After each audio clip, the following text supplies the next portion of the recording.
Hello!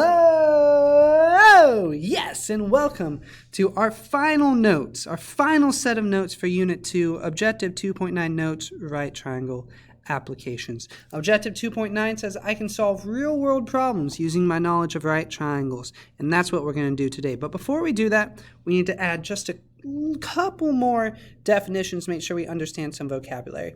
The first term is angle of elevation. An angle of elevation is the angle, what is this?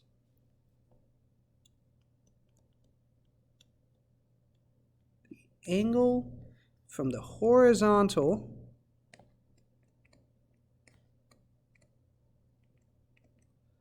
upward to an object.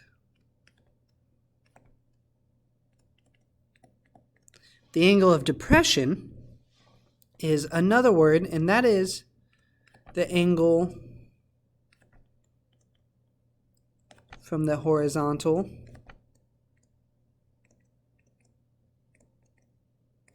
downward.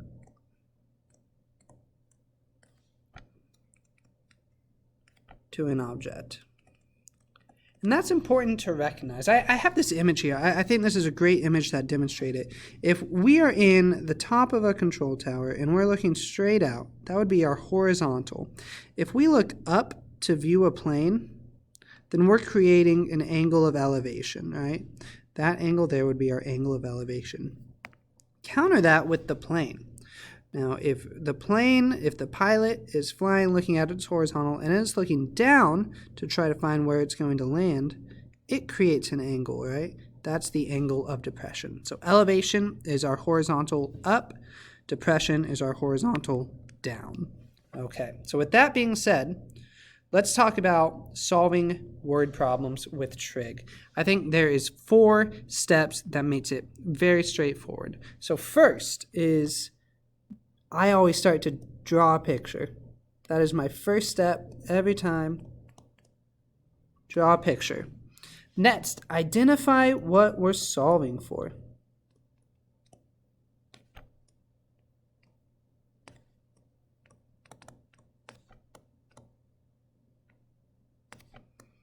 Third, create an equation that will solve for what we found in step 2, and then step 4 is to just solve that equation, okay?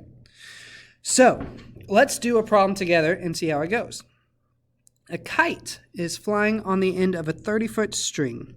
The kite string makes a 65-degree angle with the ground. How far above the ground is the kite? Okay, so let's say we have our ground here. We have our kite. We'll assume that that was a straight string. I suppose we could probably try that again. There we go, something like that. And it creates a 65-degree angle. The kite string is 30 feet long. And we want to know how high it is above the ground. We want to know that height. All right, now we can assume this is a 90-degree angle, straight up. Okay. So we want to find what would be our opposite side of this angle, right? This is our hypotenuse here. This would be our opposite.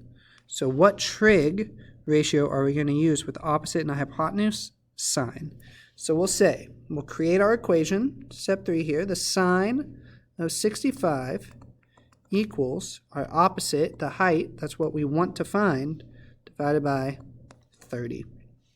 So that means if I multiply both sides by 30, h will equal 30 times the sine of 65. Close those parentheses, and I can say 30 sine of 65 equals 27.19. So we'll say h equals 27.19 feet. So that means it is 27.19 feet above the ground.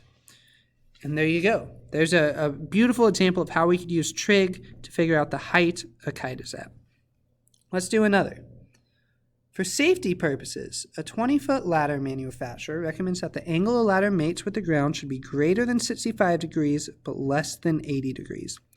What are the maximum and minimum distances from the wall where you should place the ladder? Okay, so this one's really asking two questions. We need to find the maximum distance and the minimum distance.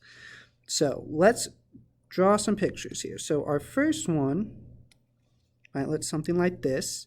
This is our ladder. It is 20 feet.